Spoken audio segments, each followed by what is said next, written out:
remember taking lessons. You probably forgot due to all this strain. You talk to her. She seems in a state. Come along, dear. Call me Phoebe, Mr. Summers. I don't remember taking piano lessons. Maybe you've repressed them. My wife gave me the message about your attempted suicide. Tell me, Jane, why do you do it? I can't stand it. My mother says she's invented cheese, and I'm starting to think maybe she has. There's a man in the house, and I can't tell whether he's my brother or my father or my grandfather. I can't be sure of anything anymore. You're talking quite rationally now, and your self-doubts are a sign of health. The truly crazy person never thinks they're crazy. So now tell me, what led up to your attempted suicide? Well, a few days ago, I heard a voice saying it wasn't enough. Did you recognize this voice? Not at first, but then it started to come back to me.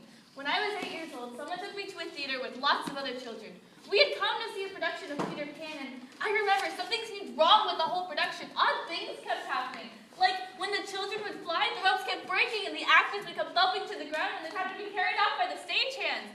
There seemed to be an unlimited supply of understudies to take their place, and then they'd fall to the ground. And the crocodile that chases Captain Hook in the second act, well, it wasn't an actor, it was a real crocodile. And at one point, it fell off the stage, crushing several children in the front row. What happened to the children? Several understudies came and took their place in the audience. And from scene to scene, Wendy seemed to be getting fatter and fatter until eventually by the second act, she was a mole and had to be moved with a cart. Where does this voice fit in? The voice belonged to the actress playing Peter Pan. You remember how, in the second act, Tinkerbell drinks some poison that Peter's about to drink in order to save him. And then Peter turns to the audience and says that Tinkerbell's going to die because not enough people believe in fairies, but that if everybody claps real hard to show that they do believe in fairies, then maybe Tinkerbell won't die. And so everyone started to clap. We clapped real hard and real long. My palms hurt and even started to bleed. I was clapping so hard. And then Peter turns to the audience and says, "It wasn't enough. You didn't clap hard enough. Tinkerbell's dead." And everyone started to cry. The actors stopped on stage and they're refused to continue on with the play, and they eventually had to bring the curtain down. No one could see anything through all the tears. The ushers had to help the children up the aisles and out into the streets. I don't think any of us did the same after that experience. How did this make you feel? Well, it certainly turned me against theater, but more damagingly, I think it's warped my sense of life.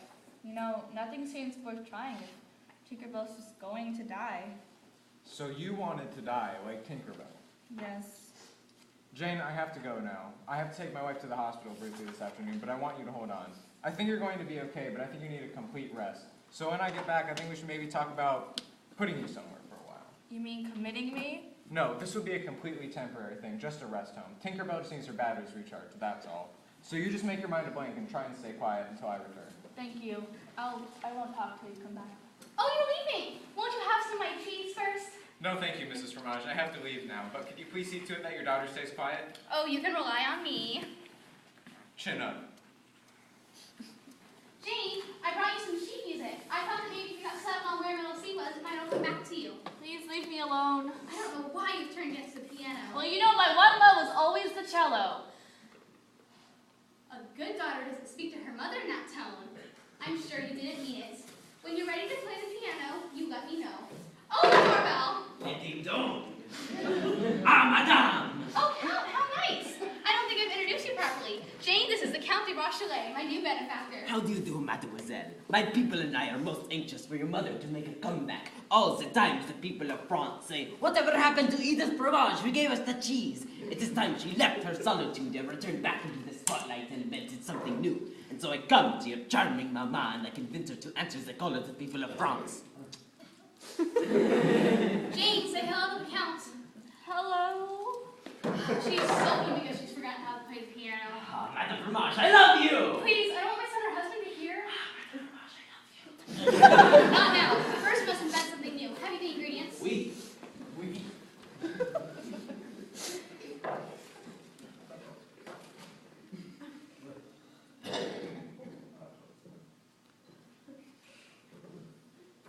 Ah, bravo! Voila! I've invented banana bread. Ah, Madame France will thank you for this. And I will thank France. It's moments like these when I feel most alive. Vive Madame Fromage!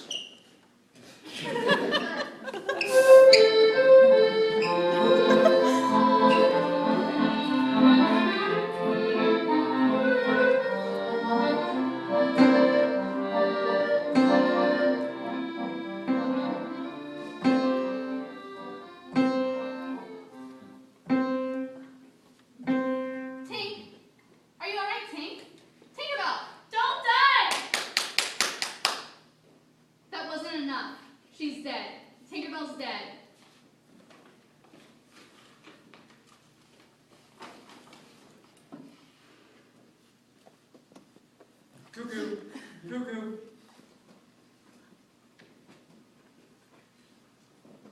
Have you seen your mother? To whom am I speaking? Take off the bag and see. To whom am I speaking? Don't act odd, Jane. Tell your father you'll be normal. I'll be normal. I'll be normal, comma, father. I'll be normal, comma, father. Oh, there your children are. Mother, don't leave me for the count. Edith, what is Dwayne talking about?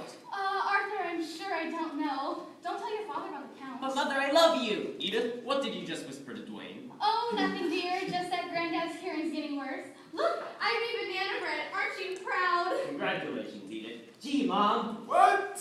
Banana bread, Granddad! It's too early for bed. I only see two people. I'm sure you see more than that, dear. Oh, the doorbell! Ding dong. Hello, Mrs. Fromage. How's Jane? Much better. Jane, a visitor. Who are you? I'm your psychologist, Mr. Summers. I don't understand. I guess it's kind of confusing, but I didn't want to tell you earlier. I got a sex change this afternoon. I don't believe you. It's quite true. My wife can substantiate Harriet. Yes, dear. Please Jane and I am Mr. Summers. How do you do, Jane? My husband has told me so much about you and your neuroses. You're one of my favorite cases. I don't understand. It simply seemed that the magic had worn out of our marriage and we both needed a change. You should have told me. You should have prepared me. I didn't want to spring it on you too quickly. I think it's very courageous of you both. Thank you. Harriet, is that a banana in your trousers? Or are you just happy to see me?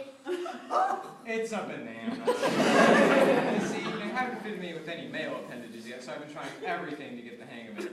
I think a banana is too large. Might I have the banana? Surely.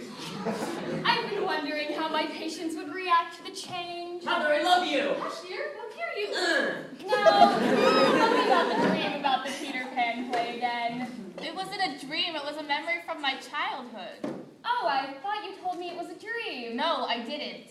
I was listening through the door and I felt sure that you said it was a dream. Didn't you, dear? It wasn't a dream, and I didn't say it was. And I didn't tell you anything anyway. I told him. But you've never met Harriet until this very minute. You're pulling a trick on me. Oh my God, Mrs. Fromage, have you any glue? Yes, I invented some this morning. I call it mucilage. You must excuse me. My wife just noticed one of my breasts was slipping off. Could I get you a melon? No, this should do it. Modern surgery is a wonder these days, but it can be sloppily done sometimes. I don't think you can help me. Oh dear, you see Harriet. I see. A hostile reaction to the change. Jane, my dear, I'm just as capable as I was before. I think you're crazy. Oh my God. Harriet, what's the matter? I feel so unused to these clothes all of a sudden. The shoes are too heavy on my feet, the pants stick to my legs, and I miss my breasts. Harriet, please, this can wait until after my session with Jane. No, it can't, Walter. I feel very uncomfortable all of a sudden. May I see you in the other room for a second? Very well. Mrs. Fromage, may my wife and I speak in your bedroom for a second? Surely. Don't step on the potato chips. I'll be right back, Jane. I do apologize. I guess I'm taking the transition rather poorly. Madame Fromage, now that your husband and son and father have gone down to the cellar for a minute, let me ask you to become my wife. We can move to France, your true home, where the people love you for the amazing gift you have given them. Well, what about my husband and the rest of my family? Bring them along, I have a big heart. That's very generous, but I must consult my daughter first. Jane, did you hear the Count's offer? No. Yes, you did. Do you approve? No. Yes, you do. Do you want to go to France with us? No. Yes, you do. Oh, Count has agreed to everything. My darling! My Count. Edith, what is the meaning of this? Mother! Now, Dwayne, Arthur. Edith, I'm shocked. Don't jump to any hasty presumptions, Monsieur Fromage. Arthur, the Count and I were discussing my going back to the stage. You've used that one before? Never. Yes, you have. Albert, you're belligerent. Arthur. Arthur, you're belligerent. Father, don't speak that way to my mother. Oh my God, your grandfather's having a coughing fit. Dwayne, fetch your grandfather some water. No, you're just trying to distract from the issue. Your grandfather's choking. How could you be so cruel? Dwayne, do what your mother tells you. We gotta get this settled first. Who do you love more, me, father, or the Count? More frequently or in a greater degree? degree. Degree. Oh my god, he's fainted! Good God, you didn't see dead. No, monsieur, he is just sleeping. Oh, good. Well, mother, who do you love? Dwayne, when you ask me when you ask me to explain your existence, and so I will. Dwayne, I love you as a mother loves a son, as a wife loves a husband, as a woman loves a lover. Arthur, I love you as a wife loves a son, as a husband loves a lover, as a mother loves a woman. Count, I love you as a son loves a husband, as a lover loves a mother, as a wife loves a brother. It's one for all and all for one. There, are you satisfied? Thanks, Mom. Edith, I'm touched. Madame, you are charming.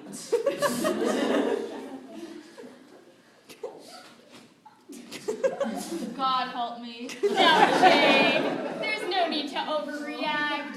Harriet just felt uncomfortable. I don't look like I used to, not at all. I don't think I've introduced you properly. This is my husband, Arthur. How do you do? How do you do? I'm Mr. Summers, and this is my husband, Harriet. How do you do? How do you do? And this is my son, Dwayne. How do you do? How do you do? I'm Mr. Summers, and this is my wife, Walter. How do you do? And this is the Count de Rochelet. Comment ça va? Très bien, merci. Je m'appelle Jacqueline, et voici mon fromage plat. Bonjour, bonjour. And this is my new invention, banana bread. I dedicate it to my wonderful daughter, Jane. I call the recipe Banana Bread Jane. Did you hear that, Jane? I don't know who you are. Jane, it's your birthday. You cut the first piece. That's right, Peter.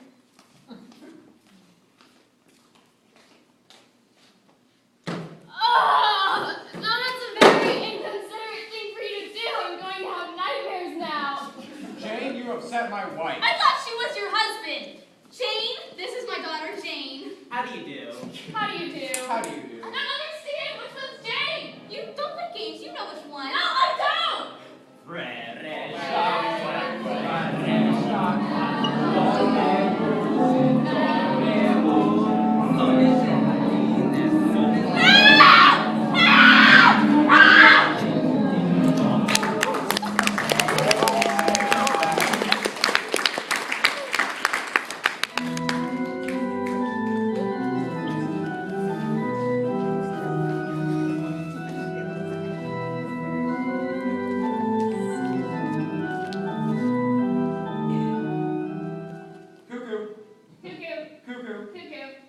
Oh, it's time for the bandage to come off.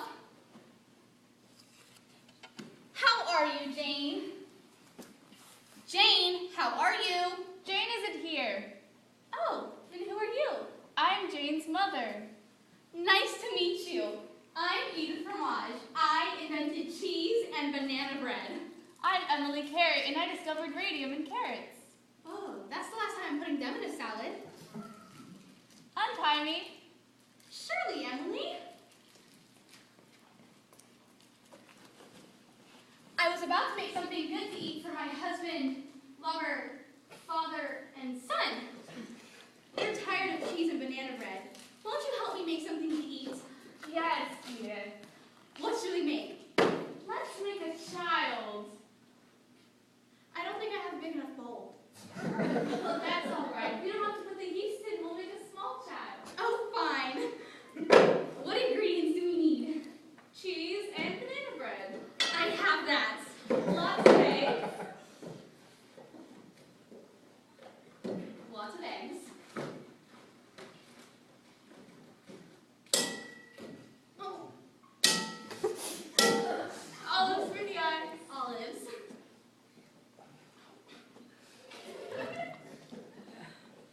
Wheat germ for the hair.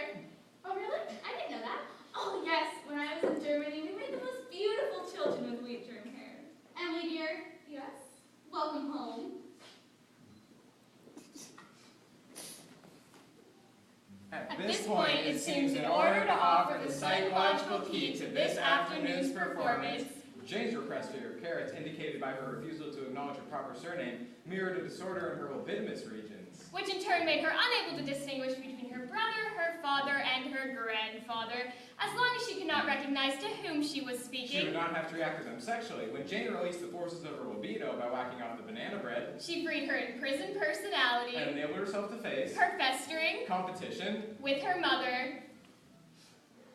The moral of the play is that through the miracle of modern psychology, Man is able to solve his problems, and be happy. Thank you, and good night.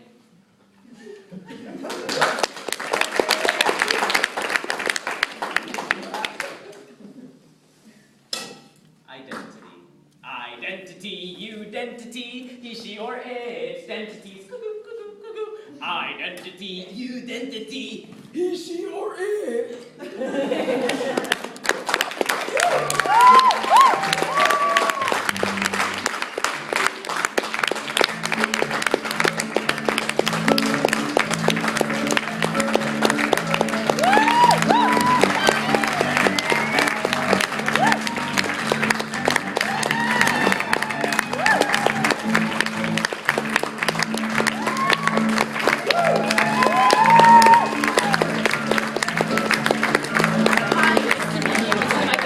I